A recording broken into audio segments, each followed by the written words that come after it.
Hej, hej, zapraszam Was na podróż po fascynującym świecie Bloodborne'a. Widzicie teraz na przyspieszeniu proces oczyszczania Jahar'gul. Generalnie czyszczenie przebiegło bez większych problemów i tylko raz zablokowałam się na rzeźbie i myślałam, że będę musiała zacząć lokację od początku.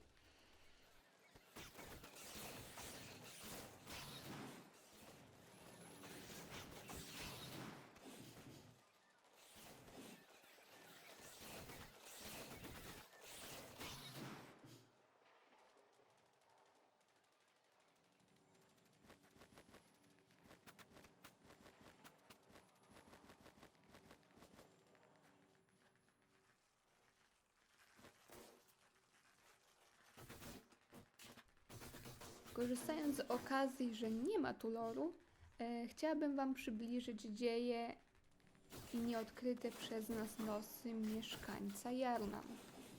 Tego mieszkańca, którego wysłaliśmy do Josefki, bo zarobił na opak. Gdybyśmy go wysłali do kaplicy, gdyby on sam z siebie trafił do kaplicy, to udzielałby nam rad związanych z uczuciami innych NPC-ów, ale to, co by mówił, zawsze znaczyłoby coś zupełnie na opak. Na przykład przestrzegałby nas przed Arianą. Mówiłby, że ona jest pełna urazy wobec Adeli.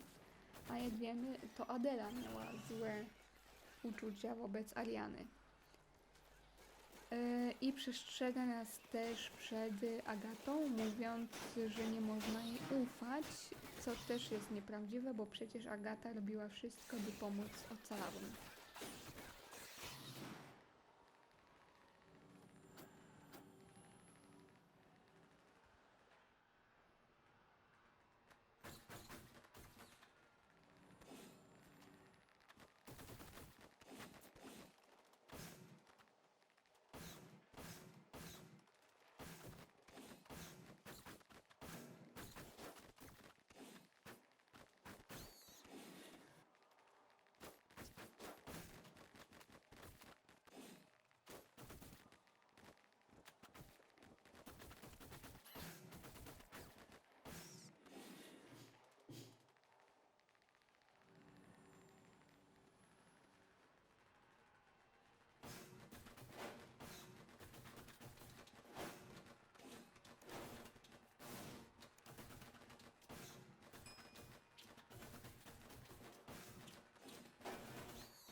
Teraz kierujemy swe kroki do warsztatu Kościoła Uzdrowienia, by otworzyć drzwi do chóru. Starowinka zostawiła nam notatkę i gdy wróci, to da nam kolejne leki na uzdrowienie, a później zginie.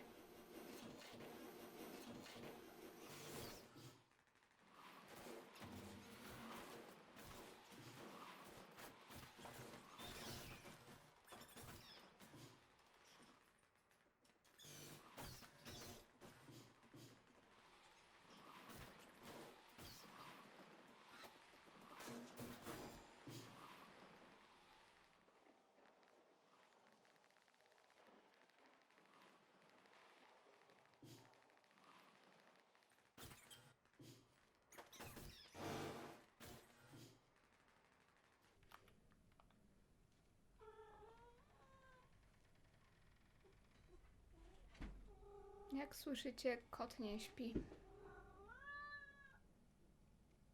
Kot się ułożył na biurku tuż obok mikrofonu, więc pewnie będzie dużo wycinania, kiedy zacznie miauczeć albo się przesuwać. Zwróćcie uwagę na muzykę. Trochę taki straszak. Tak, jesteśmy na miejscu chóru. Będzie tu nowy rodzaj przeciwnika. To wygląda jak dziecko wielkich. Tak, bo chór eksperymentował z wielkimi, z dziećmi wielkich. Miał dostęp do Ebrietas. Zwróćcie też uwagę, że leci czarny dym, taki sam dym jak w Hemwick, czyli chór również palił ciała. Również na nich eksperymentował i palił ciała. Tu jest wieża astralna w DLC. Wieża astralna też jest ważnym miejscem i ukazuje jeszcze więcej potwornych rzeczy, które Hur wykonywał na pacjentach.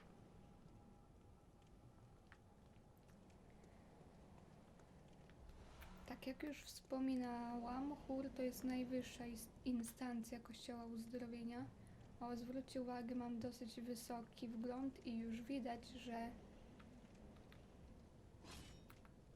że przeciwnik ma nowe umiejętności, że się wyrażę, tak?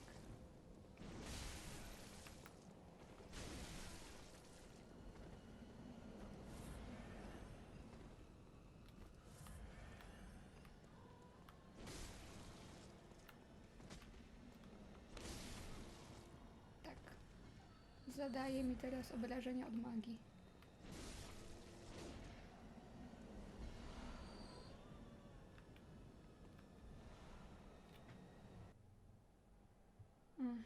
Hur jest najwyższą instancją Kościoła Uzdrowienia i został założony przez sieroty, które które Kościół Uzdrowienia sprowadzał, żeby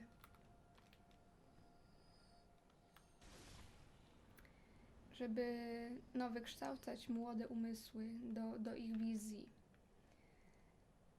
No i Hur przeżył tak naprawdę Laurensa. Najprawdopodobniej zresztą to był pomysł Huru, żeby wykorzystać czaszkę Laurensa jako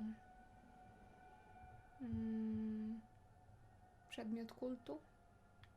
I oni rozwinęli jeszcze bardziej leczenie krwią, bo Laurens w pewnym momencie z tego zrezygnował. On zrozumiał, że leczenie krwią to był wielki błąd. Tak, Hur prowadził eksperymenty z krwią oraz eksperymenty z tym, żeby wywyższyć ludzi na poziom wielkich. Będziemy to widzieli zaraz w budynku, do którego zmierzamy. Najprawdopodobniej zresztą przez pewien czas, chociaż współpracowali ze szkołą Menzies. Tylko mieli po prostu inne metody niż szkoła Menzies.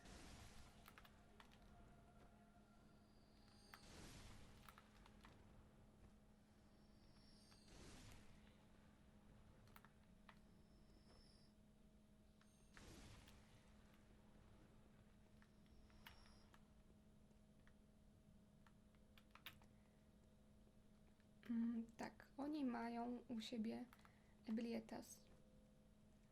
Również zeszli do lochów. Odkryli tam pozostawioną wielką Ebrietas.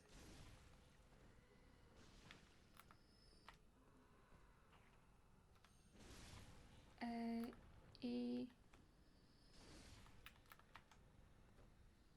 sprowadzili ją pod archikatedrę, by z nią rozmawiać, by mieć od niej krew, stały dopływ krwi. To znaczy się, nie mogli z nią jakby rozmawiać, bo nie znali języka, dlatego zaczęli eksperymentować z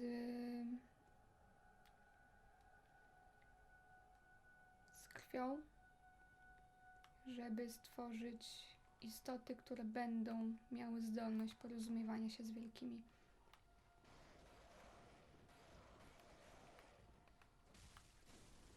Widzieliśmy to zresztą, te istoty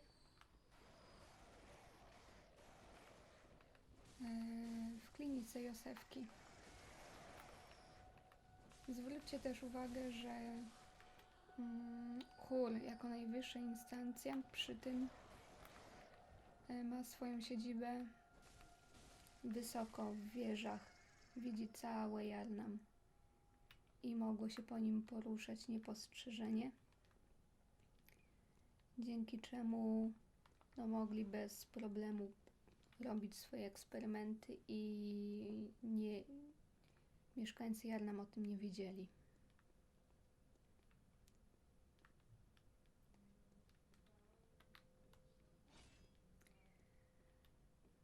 Natomiast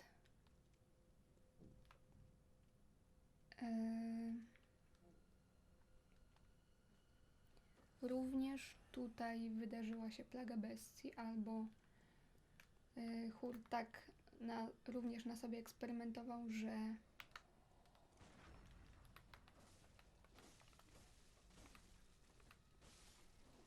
pozamieniali się w coś innego. Również w bestii, ale jeszcze w coś. Widzimy tutaj Brainsuckera, który to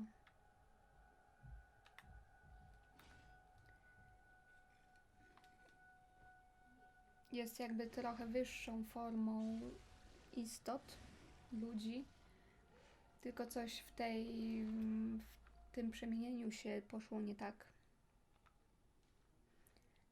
i oszalał i stał się właśnie Brainsuckerem.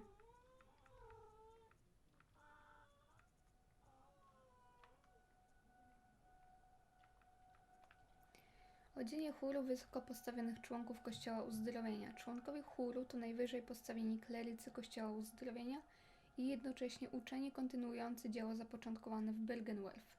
Wspólnie z pozostawionymi wielkimi patrzą w niebo i poszukują znaków astralnych, które pomogą im ponownie odkryć prawdziwą wielkość.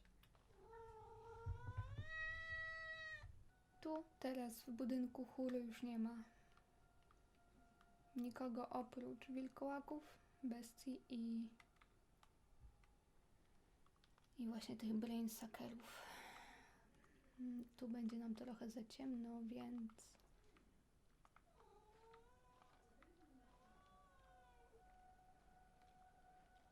tu czeka na nas pułapka. Jak zbierzemy ten lód, a może i nawet wcześniej.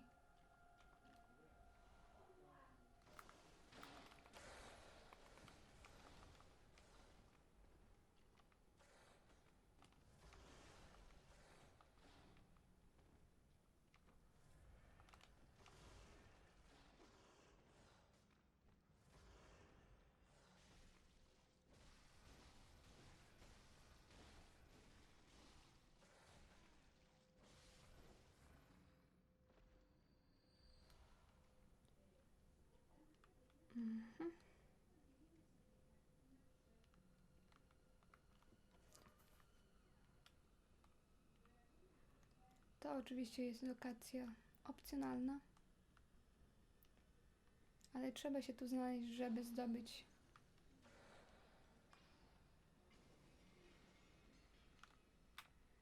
zdobyć 2 trofea związane z bossami oraz żeby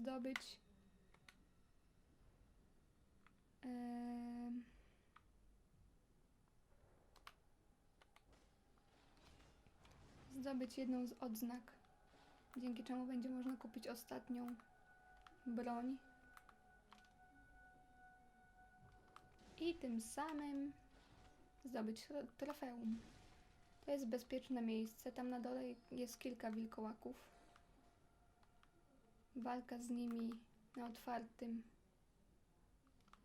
polu byłaby dosyć trudna, ale tu nie przejdą, także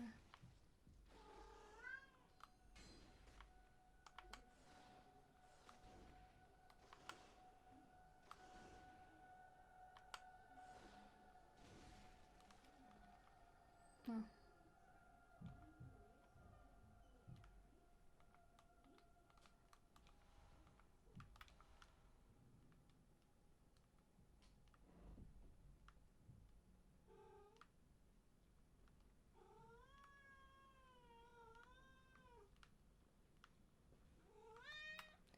Zonek, proszę ciebie, uspokój się.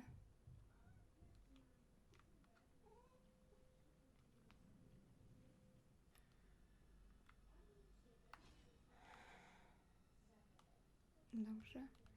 Powinno być ich tu więcej, teraz ich nie widzę. Tam jest jeden.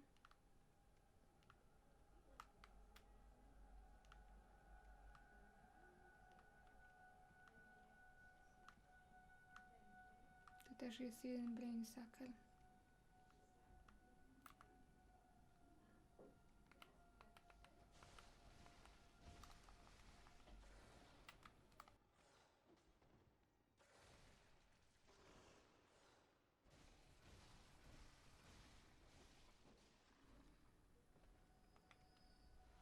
Na szczęście mnie nie usłyszał.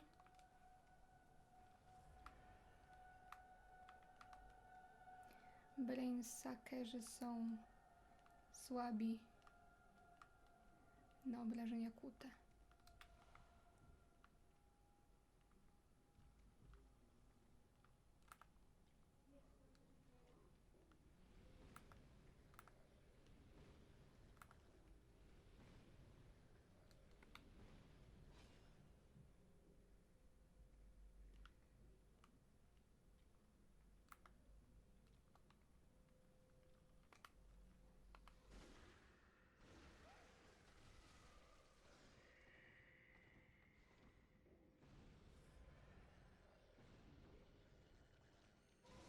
Jak widzicie. Wracamy do pochodni. Bardzo ciemna lokacja. Muzyka jest bardzo nastrojowa. Tu mamy tą odznakę. Dzięki temu możemy kupić broni. Przeczytajmy. Nie, to nie to. Odznaka tropiciela kosmicznego oka. Odznaka członka chóru elity Kościoła Uzdrowienia. Oko symbolizuje sam kosmos. Chór doznał objawienia bardzo nagle i właściwie przypadkowo. Oto stoimy stopami dotykając ziemi, ale potęga kosmosu jest bardzo blisko nas. Może tuż nad naszymi głowami. Trzeba było zaprosić kota do innego pokoju, bo tragedia. Tak, bez tej odznaki nie kupimy broni. Także trzeba mieć to na uwadze, jeżeli chce się zdobyć trofeum związane z posiadaniem wszystkich możliwych broni w Bloodborne. Zarówno palnych, jak i białych.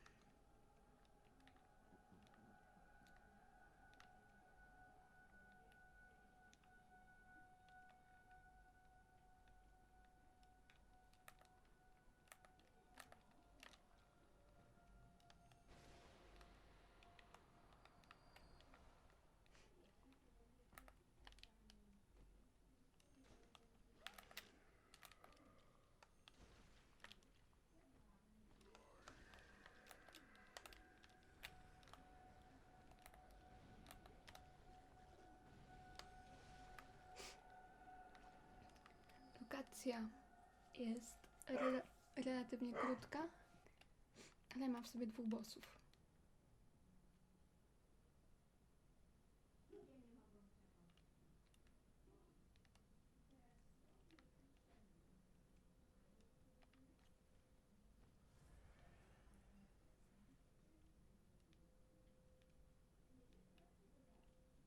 Staram się grać tu ostrożnie, bo jak zwykle bardzo łatwo zginąć. A jak ten Brainsucker nas złapie, to dodatkowo wysysa z nas wgląd.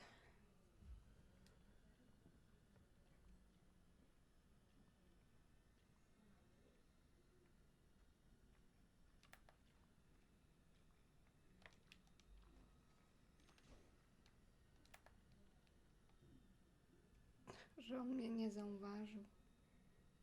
AI tej gry jest dziwne.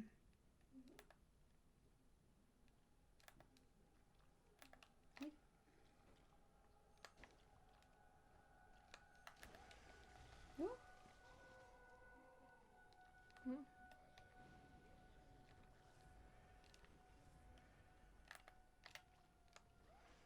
O. Czyli teraz tracę nie tylko życie, ale również 2 punkty wglądu.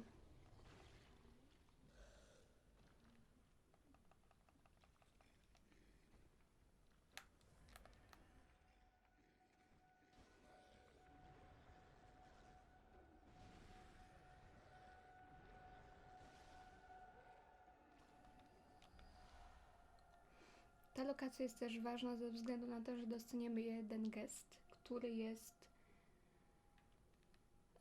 potrzebny, żeby uzyskać pewien przedmiot w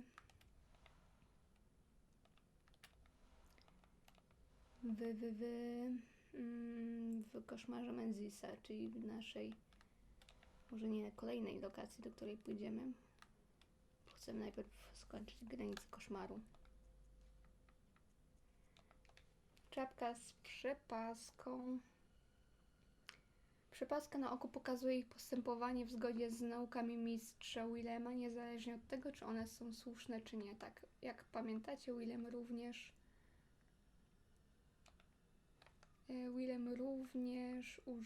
zasłaniał oczy.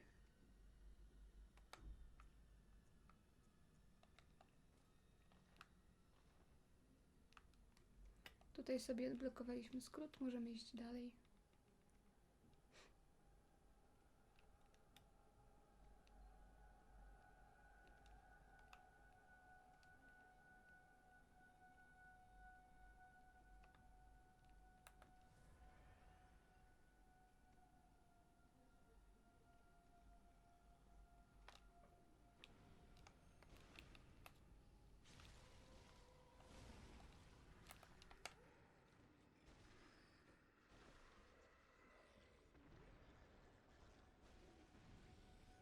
Niedobrze.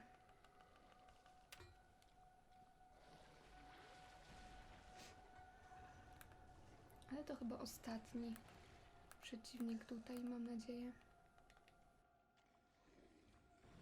O, chyba zginę.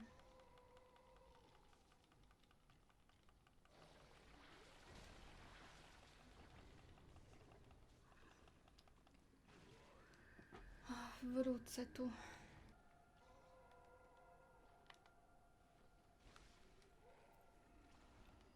Dostaliśmy klucz do sierocińca. Klucz do sierocińca, miejsce narodzin Huru. Sierociniec stojący w cieniu archikatedry był miejscem nauki i eksperymentów. To tam małe sierotki stawały się niewidocznymi myślicielami Kościoła Uzdrowienia. Chór, który doprowadził do rozłamów Kościoła Uzdrowienia, był tworem sierocińca. Tak jak mówiłam.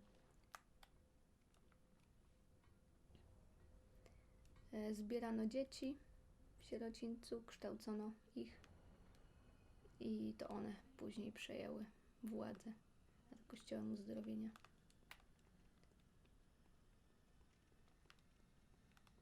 No i to jest ważne miejsce, ważny gest. Wykorzystamy go jako jedyny gest tak naprawdę potrzebny w całej grze.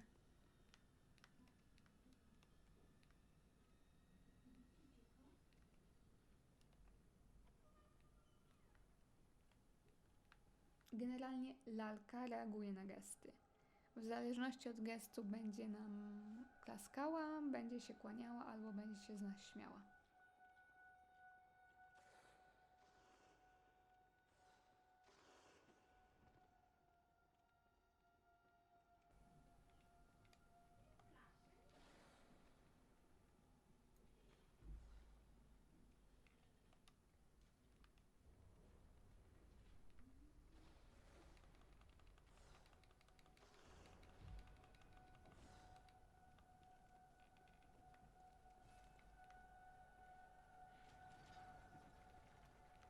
Otworzyliśmy sobie kolejny skrót. I ja sobie szybko przejdę i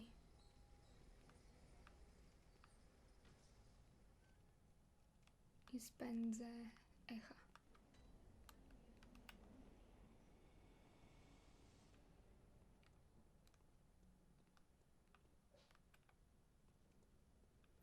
Tak, idziemy dalej.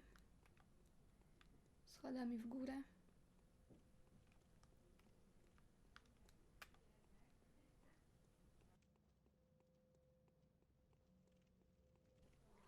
Zapomniałam o tym stworku.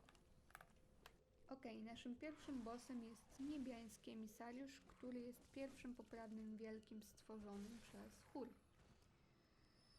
I ten boss będzie na początku ukryty wśród takich samych istot, ale ten jeden nie będzie nas atakował. Odnośnie muzyki, ciekawym jest fakt, że pod koniec utworu pojawia się temat związany z Logariusem oraz z Florą. Niestety nie usłyszymy go w tym przejściu, będziecie musieli go sobie przesłuchać we własnym zakresie.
Tą lokację zobaczymy również w DLC.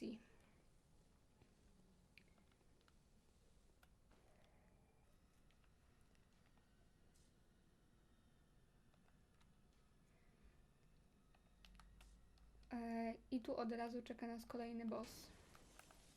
Może nie od razu, ale za chwilę. A tam jest dół archikatedry, gdzie walczyliśmy z Amelią. Zaryzykuję i pokonam Ebrietas bez spędzenia ech. Dostaliśmy nowe narzędzie.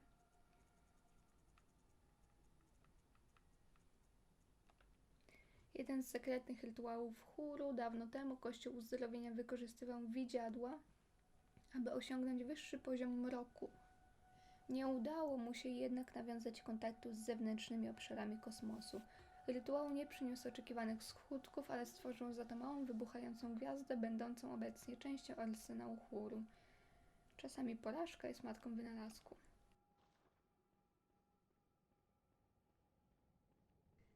Naszym kolejnym bossem jest Ebrietas, czyli wielki, który został pozostawiony w lochach przez innych wielkich i zostało ono odkryte przez chór. Jest to drugi boss, drugi wielki, który nas nie zaatakuje, póki my tego nie zrobimy. Podczas tego przejścia Ebrietas sprawi mi naprawdę dużo problemów i zirytuje mnie na tyle, że będę od czasu do czasu zmieniała lokację. Dlatego na przestrzeni 3 odcinków te odcinki będą trochę pocięte i moja postać będzie się różniła ilością ech, wyglądu itd. Na Ebrietas nie ma cheesa. Trzeba albo z nią walczyć prawilnie, albo przyzwać tropiciela, który będzie zwracał jej uwagę i rozpraszał ją. Ten tropiciel ma przy sobie tarczę, która chroni przed obrażeniami Arcane, czyli obrażeniami tajemnymi, i my też ją dostaniemy w DLC. Zwróćcie uwagę, że na ołtarzu leży skamieniała Rom. Posłuchajcie Ostu, bo jest, moim zdaniem, jest piękny i taki dumny. Sam kompozytor zresztą się wypowiedział na temat tego Ostu. Określił ten utwór jako wczucie się w motyw wszechświata, ostateczności, czegoś boskiego oraz przeczucia końca świata. No i oczywiście ma też tekst. No i swoją drogą Ebrietas to nazwa motyla Ebrietas anacerum, który jednak nie przypomina naszego bossa.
Też mnie ona przeorała. Dotąd. A przeszłam grę 3 razy. Udawało mi się pokonać za pierwszym lub drugim razem. Ok, idziemy do ołtarza rozpaczy, by wskrzesić królową analizy.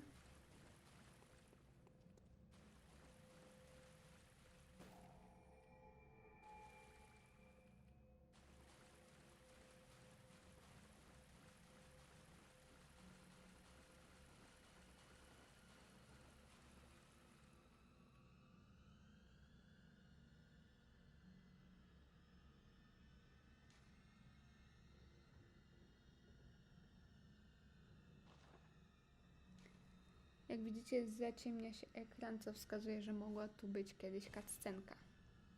No dobrze, to wszystko na dziś. Dziękuję Wam za oglądanie i widzimy się następnym razem. Pa, pa!